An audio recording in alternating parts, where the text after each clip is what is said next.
Deux buts encore sur coup de pied arrêté, un penalty et un corner une nouvelle fois. Yanis, tu as des stats dessus. Dis-nous un peu Bordeaux sur les coups de pied arrêtés. Sur les 5 derniers buts, si on compte les penalties, on les a tous pris sur phase arrêtée. Le but de Rennes aussi, mais c'est suite à un cafouillage après un corner. Donc il y a un problème là-dessus. Donc je parlais tout à l'heure de la défense en zone de Paulo Sousa, les joueurs qui ont un peu de mal à s'adapter à ça peut-être. Il y a aussi le fait que contre Saint-Etienne et contre Nîmes, il n'y avait pas Pablo, alors que contre Marseille, on a concédé 11 corners, il n'y en a aucun qui allait dedans, même s'il y a eu la tête de Camara. C'est le taulier. Et nous, Pablo, avec les... C'est une question d'agressivité, je pense. Et aussi, mais je pense qu'il amène énormément, Pablo. Il y a un fait, c'est qu'on n'est pas de joueurs sur les poteaux. Donc Costil ne place personne sur ses poteaux. Au premier et au deuxième poteau sur les corners. Voilà. Ça aurait pu nous sauver contre Nîmes, notamment aussi, lors du deuxième but. Il faut le dire à un moment donné. Est-ce qu'on marque des buts sur coup de pied? On en encaisse beaucoup, mais est-ce qu'on marque des buts sur coup de pied arrêté? Non. Non plus, mais ça, moi j'en vois juste un corner. Il n'y a pas de joueur bon de la tête dans cet effectif. Vous prenez la sentinelle Otavio, c'est un joueur c'est pas un joueur de tête. Les latéraux, ce sont pas des joueurs de tête, et il y en a un en plus qui toute la saison a jamais réussi à se placer dans une surface de réparation, donc sur les corners c'est encore plus compliqué.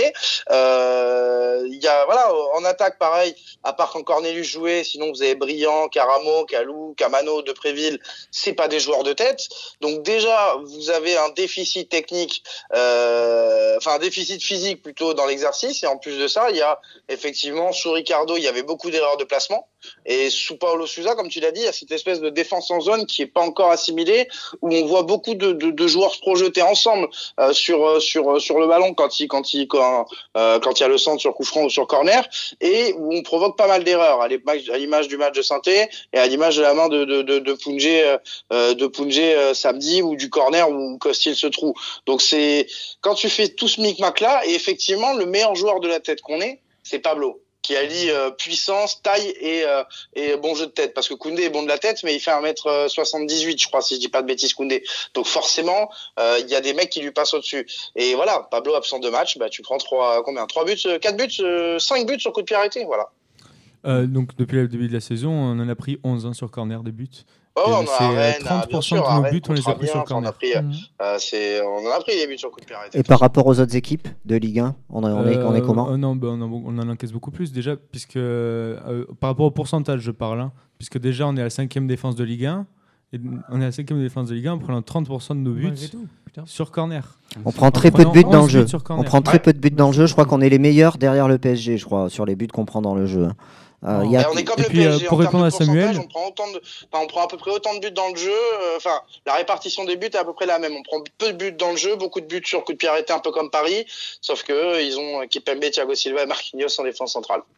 Pour répondre à Samuel sur les corners offensifs, moi samedi j'ai vu des corners mais désastreux tirés. Ils sont mal tirés déjà de Préville.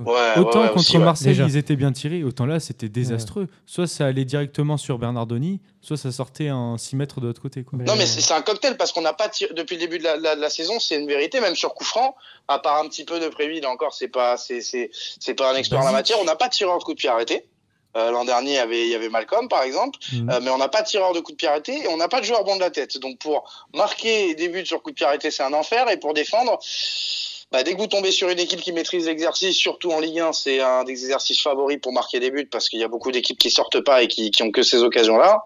Là vous êtes je vais pas dire le terme parce qu'il est grossier, mais voilà, vous faites avoir.